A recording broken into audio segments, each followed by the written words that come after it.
नमस्कार दर्शकों, grand Asian news की खास पेशकश face to face with Shaheen में एक बार फिर आप सभी का स्वागत है।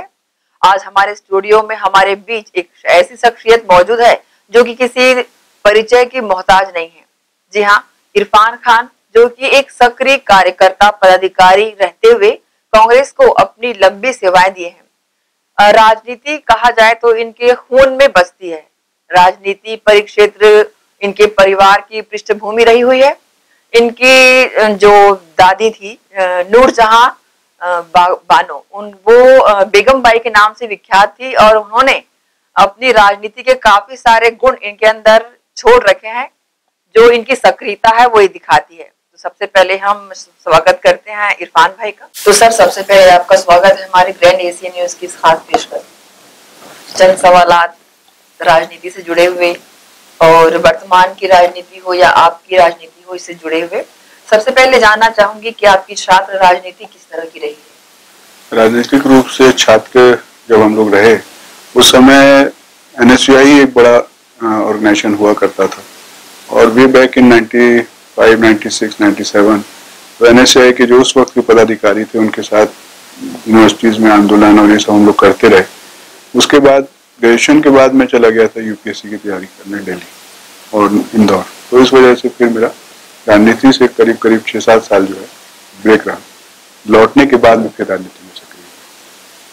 अभी आप जो वर्तमान की प्रदेश की राजनीति उसको किस रूप में देखते हैं? क्योंकि आप लंबे समय से 2014 नगर निगम दुर्ग के चुनाव में सदस्य रहे हैं, चुनाव समिति में।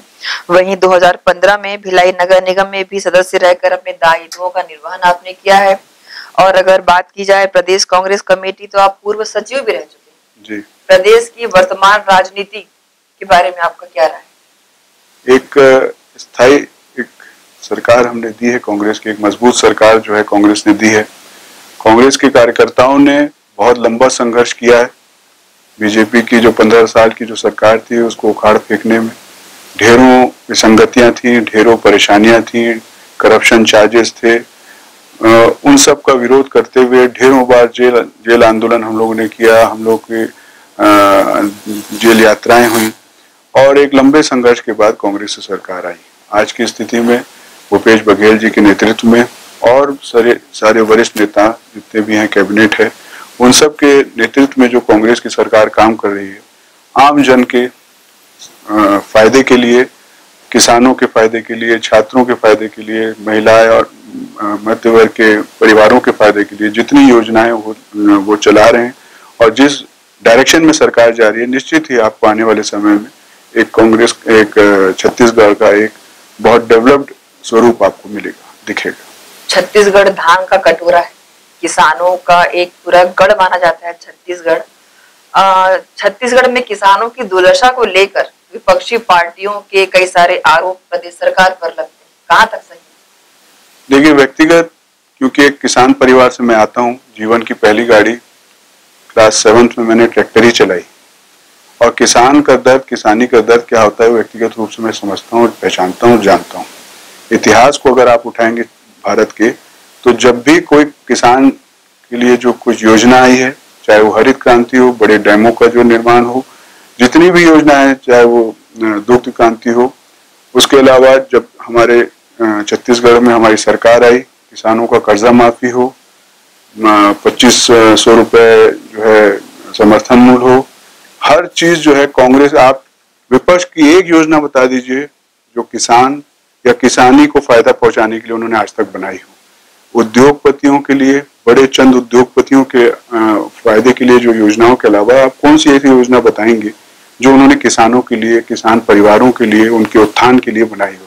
तो मैं गर्व के साथ कह सकता हूं, मैं उस पार्टी से आता हूं जिसने शुरू से किसानों का सोचा, किसानों का भला किया, उनके लिए योजनाएं लाई, और आज जहां किसान खड़ा है, छत्तीसगढ़ का किसान आज जो मजबूती से खड़ा है, वो कांग्रेस की योजनाओं की वजह से। योजना की आप बात करें तो नरवा, गरवा, गुरुवा, बाड़ी, ये योजना प्रदेश सरकार की लागू की गई, और कहीं ना कहीं ये योजना दम तोड़ती नजर आ रही है, ऐसा लोगों का कहना है। नहीं, कोई भी योजना को जब तक उसका पूरा एक सर्कल कंप्लीट न हो जाए, उसको पहले आकलन नहीं करना चाहिए। बहुत जोर शोर से शुरू की गई योजनाएं हैं, लोगों को पैसा मिला है, गोबर बेच के पैसा मिला है, गायों का संरक्षण हुआ है, उनको गौशालाएं बनी हैं, गौठान बना है जहाँ पे उनको रखा जा रहा है। और एक आने वाले समय में उसको जो है और भी अनेक योजनाएं, जैसे तेल घानी संगम जो एक आयोग बनाया है छत्तीसगढ़ सरकार ने, उसको जोड़ के और एक बृहद रूप में उसको हम आने वाले समय में आएगा और आने वाले जब चुनाव से पहले तक आपको उसका स्वरूप दिखने लग जाएगा। शून्य से अगर हम 50 तक भी पहुंचे तो हम आगे ही पहुंचे। मेरा सोचना ये कि आज तक तो उसके लिए कुछ किया नहीं जा रहा था, अगर हम शून्य से शुरू करके हम 50 तक भी पहुंच गए हैं तो आने वाले समय में 50 से और 100 तक की यात्रा चलेगी। तो हम, मुझे ऐसा लगता है कि हम आगे की तरफ जा रहे हैं, सकारात्मक हम काम कर रहे हैं और इसका फायदा कांग्रेस को, यहाँ की जनता को दिखेगा साफ। पूरे 15 सालों के बाद राज्य में कांग्रेस की सरकार बनी, राज्य के मुखिया भूपेश बघेल बने और समीकरण देखा जाए तो ये 2.5 साल वाला जो है लोगों को काफी हलाकान और परेशान भी कर रखा है। इस समीकरण के बारे में आप क्या कहेंगे जो एक उहापोह की स्थिति बनी? देखिए, कांग्रेस में कभी भी जो मुख्यमंत्री होता है वो आला कमान की पसंद का होता है। यहाँ पे वोटिंग करके, गिनती करके कोई कभी मुख्यमंत्री नहीं बने, चाहे मोतीलाल वोरा जी मुख्यमंत्री बने हो, चाहे अजीत जोगी जी मुख्यमंत्री बने हो, या जो भी अभी हैं और आगे रहेंगे। जो आला कमान जिसको जिम्मेदारी सौंपेगा वो मुख्यमंत्री रहेगा। आज जिम्मेदारी मुख्यमंत्री भूपेश बघेल जी के ऊपर है, वो बहुत अच्छी तरीके से उसका निर्वहन कर रहे हैं, बहुत मजबूती से कांग्रेस सरकार को चला रहे हैं और कांग्रेस एक मॉडल के रूप में, छत्तीसगढ़ की कांग्रेस सरकार जो है मॉडल के रूप में भारत में देखी जा रही है। तो मुझे लगता है कि ये सवाल उन लोगों के लिए महत्वपूर्ण होगा जो कांग्रेस की कमियां नहीं निकाल पा रहे हैं, तो एक इसी परिप्रेक्ष्य में देख के कांग्रेस को बदनाम करने की कोशिश कर रहे हैं। जो होना होगा, आलाकमान जिसको चाहेगा वो मुख्यमंत्री रहेगा और जो मुख्यमंत्री रहेगा उसके नेतृत्व में पार्टी कांग्रेस काम करेगी। इसमें कोई बहुत ज्यादा उहापोह की स्थिति नहीं है। राज्य में अगर क्राइम के ग्राफ देखे जाए, अपराधों के ग्राफ, तो उसमें बढ़ोतरी हुई है ऐसा कहना विपक्षी पार्टी का। वर्तमान में भी बलवे, हिंसा ये दर्शाती है, क्या कहना चाहिए? आंकड़े जो है ना वो सच बोलते हैं। आपके पास पिछले 15 साल के आंकड़े हैं। आंख फोड़वा कांड कब हुआ, नसबंदी कांड कहाँ हुआ, दुनिया जहान के जितने भी क्राइम के आप आंकड़े उठा लीजिए। हम लोगों ने आंदोलन किया, हम लोग को जेल में डाला गया इन्हीं आंदोलनों की वजह से। आज वो लोग, झीरम घाटी का इतना बड़ा हादसा हमारे यहाँ हुआ, तो ये सारी चीजों को जो लोग भूल गए हैं और आज 3 साल में वो जो आंकड़े और सरकार की उपलब्धियों को जो और उनकी कमियों को गिना रहे हैं, उनको थोड़ा संयम रखना चाहिए, समय देना चाहिए। 5 साल के लिए सरकार आई है, 5 साल होने दीजिए, उसके बाद आंकलन करिएगा कि इन 5 सालों में कहाँ स्थिति थी और कहाँ तक पहुंची। तो थोड़ा संयमित रहना उनको भी आना चाहिए। हमें विश्वास है कि जो नेतृत्व है कांग्रेस का, उनकी विचार, उनकी सोच एकदम क्लियर है, जनता के लिए है। व्यक्तिगत रूप से एक भी ऐसा मंत्री नहीं है जो आराम कर रहा हो, एक भी ऐसा कार्यकर्ता नहीं है जो आज भी, चाहे वो कोविड का मामला हो, आप पता कर लीजिए और आप लोग क्योंकि मीडिया से आपको मालूम है, पूरे वक्त कांग्रेस के लोगों ने रोड पे आके काम किया, चाहे वो छोटा छोटा कार्यकर्ता हो, बड़े से बड़ा व्यक्ति हो। तो हम लोग तो जन सेवा में लगे हुए हैं, जितना यथासंभव हमारे से हो सकेगा क्षेत्र की जनता के लिए, क्षेत्र के लोगों के लिए, वो हम करते रहेंगे, करते आए और आगे भी करते रहेंगे।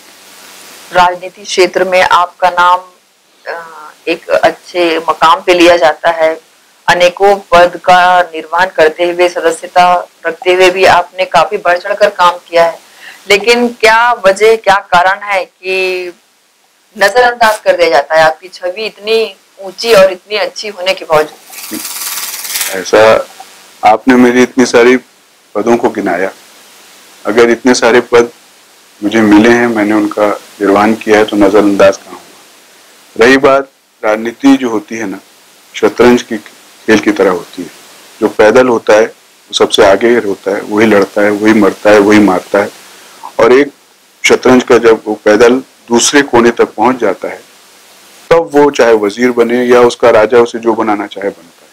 तो आज हम सारे जो है ना वो प्यादों की तरह हैं, उन सिपा सलारों की तरह जो हम मेहनत कर रहे हैं, कांग्रेस के लिए अपनी सेवाएं दे रहे हैं। हमारे जो नेतृत्व है वो जानता है बेहतर कि हमें कहाँ वो उनको अच्छे से कहाँ हमें फिट करना है या क्या हमें बनाना है। हमें उन पे यकीन है, हमें कांग्रेस पार्टी की विचारधारा पे यकीन है और मैं अपनी पोजीशन से संतुष्ट हूँ, क्योंकि मुझे ऐसा लगता है कि एक कम अरसे में जो भी मेरी उपलब्धियां हैं, मुझे नेतृत्व ने बहुत अपना आशीर्वाद दिया है, जनता ने और मेरे आप साथ के लोगों ने मुझे बहुत स्नेह दिया है, मार्गदर्शन दिया है, और इसी रास्ते पे चलते मुझे लगता है आने वाले समय में मैं नए आयाम को छूऊंगा, नए अपने टारगेट जो मैंने बनाए हैं उनको पूरा करूंगा। ये एक सतत प्रक्रिया है, एक यात्रा है जो जारी रहेगी, और जब तक मेरी सांस है, जब तक मैं जीवित हूँ, ये यात्रा जारी है। केंद्र की मोदी सरकार द्वारा दिए गए गरीबों के चावल में बंदरबाट होने का, हेरफेर होने का ऐसा विपक्षी पार्टी आरोप लगाती है, ये कहाँ तक सही है? तथ्यात्मक रूप से बात करनी चाहिए। आरोप तो उन्होंने कोर आवंटन पे भी लगाया था, मनमोहन सिंह जैसे ईमानदार प्रधानमंत्री पे लगाया था। आरोप तो उन्होंने ढेर लगाए, आज तक कितने सिद्ध हुए? तथ्यात्मक बात होगी तो उसका जवाब दिया जाएगा। जिसने आरोप लगाया उसको सिद्ध करना है, अगर वो सिद्ध पाया जाएगा तो बिल्कुल कार्रवाई होगी। मुझे नहीं लगता कि ऐसा कुछ है। आप लोग भी मीडिया में, हम लोग दिन रात आगे जनता के बीच में रहते हैं। अगर कोई विसंगति होगी, अगर कहीं कहीं भ्रष्टाचार होगा तो सबसे पहले आवाज उठाने वाले हम लोग हैं, और हम लोग उठाएंगे। हम लोग उसमें ये नहीं देखेंगे कि सरकार हमारी है, हमारे लोग हैं। जो गलत है वो गलत है, जो सही है वो सही। राज्य के गृह मंत्री ताम्रध्वज साहू से आपकी काफी करीबी बताते हैं लोग, और ऐसा है भी। उनके कार्यों को लोग उनके कार्य से संतुष्ट नहीं है, क्या वजह? असंतुष्ट किस लिए? नहीं, ऐसा कहना उचित नहीं होगा। देखिए, एक तो वो सांसद रहते हैं, उन्होंने मोदी लहर में एक बड़े भारतीय जनता पार्टी के नेता को हरा के, सरोज पांडे जैसे नेता को हरा के उन्होंने सांसद चुनाव जीता। अचानक से उनको विधानसभा लड़ना पड़ा। मानसिक रूप से वो तैयार ही नहीं थे कि उनको लड़ना पड़ सकता है, क्योंकि हम लोग नजदीक हैं, हम लोग जानते हैं सारी चीजों को। वो उनको कहा गया, आदेश किया गया ऊपर से कि आपको लड़ना है। उन्होंने लड़े, चुनाव जीते, मुख्य गृह मंत्री बने, गृह मंत्री के साथ में पीडब्ल्यूडी मंत्री बने। अपने क्षेत्र की जनता के लिए, अपने क्षेत्र के विकास के लिए अच्छा बड़ा उन्होंने पैकेज दुर्ग ग्रामीण के लिए लेके आए। वहाँ कार्य हो रहा है। 1 साल के अंदर नगर निगम बनाए। 10 साल लग जाते हैं एक नगर निगम को बनाने में। 1 साल के अंदर एक उन्होंने जो वादा जो किया था जनता को, वैशाली नगर निगम का गठन किया उन्होंने। अभी वहाँ पे चुनाव भी होने वाले हैं। लगातार वहाँ पे हर वार्ड में 40 वार्ड, जो पहले 11 वार्ड थे अब 40 वार्ड हुए। 40 वार्ड में एवरेज 25 से 50 लाख रुपए का कार्य वो अभी तक करा चुके। देखिए, संतुष्टि एक ऐसी चीज है जो बड़ा सब्जेक्टिव होती है। जितने अच्छा कोविड की वजह से भी एक सवा साल 1.5 साल खराब हुआ, लोगों से मिलना मिलाना कम हुआ, तो वो भी एक कारण हो सकता है। पर जितना मैं व्यक्तिगत रूप से उनको जानता हूँ, आज जो भी हम लोग जो जितने भी नजदीक उनके लोग हैं, जो हम लोग राजनीति में चल रहे हैं, उनसे हम लोगों ने बहुत सारी चीजें सीखी। उन्होंने हमको सिखाया है कि रिश्ते कैसे निभाए जाते हैं, गरीब से गरीब आदमी के साथ मिल के कंधा से कंधा मिला के कैसे चला जाता है, हर व्यक्ति को एक निगाह से कैसे देखा जाता है। तो मुझे ऐसा लगता है कि हो सकता है कुछ लोग असंतुष्टि होगी, लेकिन वो व्यक्तिगत हो सकती है। इन जनरल वो बहुत अच्छा काम कर रहे हैं, और आने वाले समय में उसका रिजल्ट आपको वहाँ के डेवलपमेंट में नजर आएगा। चुनाव की बात करें तो आगामी दिनों में नगरीय निकाय चुनाव रिसाली में भी है, भिलाई निगम के भी चुनाव है।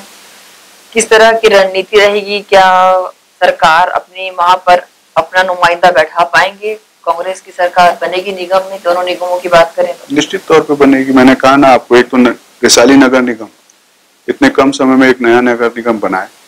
वहां पे जो विकास कार्य चल रहे हैं, आप क्षेत्र में जाके आप अगर घूमेंगे तो समझ में आ जाएगा। चाहे रोड हो, नाली हो, और अंडर ब्रिज हो, ओवर ब्रिज हो, सारे काम उस तरफ में हो रहे हैं, तो उसका एक हमको फायदा मिलेगा। इस तरफ की बात की जाए तो दूसरी बार लगातार हमारा यहाँ पे कांग्रेस का मेयर रहा, लेकिन सरकार हमारी 3 साल बाद आई। तो उससे पहले का क्या डेवलपमेंट था वो एक अलग स्थिति है, लेकिन सरकार आने के बाद जिस त्वरित गति से यहाँ पे विकास हुआ है, जितना फंड आए हैं, हर वार्ड के लिए जो लाखों करोड़ों रुपए आए, उसका रिजल्ट मिलेगा। और लोग काम कर रहे हैं, और अच्छा जो काम करेगा उसको जनता जिता के लाएगी। जिसके अंदर अगर घमंड आ जाएगा, या जो व्यक्ति अपने आप को बड़ा समझने लग जाएगा, जनता तो ऐसी है, वो फौरन सबक सिखा देती है। लेकिन जिस तरीके से कांग्रेस की सरकारें जो नगर निगम की चली हैं, जिस तरीके से अभी विकास कार्य हुआ है, मुझे पूरी उम्मीद है कि कांग्रेस की सरकार न सिर्फ नगर निगम भिलाई में बनेगी, वैशाली में बनेगी, बल्कि इस क्षेत्र में जामुल और जितने क्षेत्र में चुनाव होने वाले हम लोग लेके आएंगे, मेयर हमारे शहर की सरकार बनेगी। इरफान सर बताएंगे, वर्तमान में अभी कुछ दिन पूर्व ही जिला अध्यक्ष बदले गए हैं। मुकेश चंद्राकर जी को जिला अध्यक्ष बनाया गया है, तुलसी दीदी को पद मुक्त किया गया है। कहीं ना कहीं अंतःकलह इसमें नजर आता है, और जो उसमें संगठन को लेकर, पार्टी को लेकर तुलसी दीदी चल रही थी, उनके लोगों में रोष नजर आ रहा है। क्या मानते हैं? देखिए, बदलाव एक सतत प्रक्रिया है। इस क्षेत्र में हेमंत बंजारे जी को जब जिला अध्यक्ष बनाया गया था, उस वक्त भी बहुत लोगों ने विरोध किया था कि एक बहुत कम उम्र के व्यक्ति को जिला अध्यक्ष बनाया गया। पर इतिहास गवाह है, आप सब गवाह हैं कि हेमंत बंजारे जी ने इस क्षेत्र की कांग्रेस को पुनर्जीवित किया। छोटे छोटे कार्यकर्ताओं को पद दिया, सम्मान दिया, उनको ताकत दी और उनको स्थापित किया। और इसी की परिणति थी कि जब 2018 का जब चुनाव आया, भले ही 3 साल उनका कार्यकाल खत्म होने के बाद उनको बदल दिया गया था, तो उसका रिजल्ट आया, कांग्रेस यहाँ जीती। तुलसी दीदी का भी 3 साल करीब करीब पूरा हो रहा था। अच्छा काम उन्होंने किया, उनके नेतृत्व में यहाँ पे हम लोग चुनाव जीते हैं। 2018 का चुनाव जो हुआ, जिला अध्यक्ष तो वही थे, उनके ही रिजल्ट में वो चीज ऐड होगी। तो उन्होंने अच्छा काम किया, उनके लिए अब और जिम्मेदारी इसी की वो है कि महिला आयोग का सदस्य उनको बनाया गया। एक संवैधानिक पद है वो, ये उसको आप उनके मतलब सॉरी प्रमोशन है, वो डिमोशन नहीं। उनकी जो क्षमताओं को देखते हुए उनको बड़े पद पे बैठाया गया है। अब संगठन नए लोगों के लिए, जैसे आप मुकेश चंद्राकर जी को दिया गया है उसकी जिम्मेदारी, मुकेश चंद्राकर जी की अपनी कार्यशैली होगी, उसका कैसा उसका फायदा होगा, नुकसान होगा, समझ में आ जाएगा। थोड़ी दिन की बात है, आज 3 अक्टूबर को बने, ज्यादा दिन हुए नहीं है, थोड़ा सा समय दीजिए, इस नगर निगम चुनाव में रिजल्ट सामने आ जाएगा। तो ये जब भी बदलाव होता है ऐसी बातें होती हैं, पर इन लॉन्ग रन बदलाव प्रकृति का नियम है। कोई भी व्यक्ति जीवन भर एक पद पे नहीं रह सकता, पद आते हैं जाते हैं, हर व्यक्ति को मौका मिलना चाहिए, और इससे नहीं नए नए नेतृत्व उभर के आते हैं, मुझे ऐसा लगता है। अब सवाल हम करते हैं आरोप प्रत्यारोप की। तो बात आरोप प्रत्यारोप की करें तो झीरम घाटी का सबसे पहले नाम आता है। ऐसा आरोप है कि झीरम घाटी को वोट बैंक बनाने के लिए कांग्रेस द्वारा ही सुनियोजित प्लान था। क्या मानते हैं?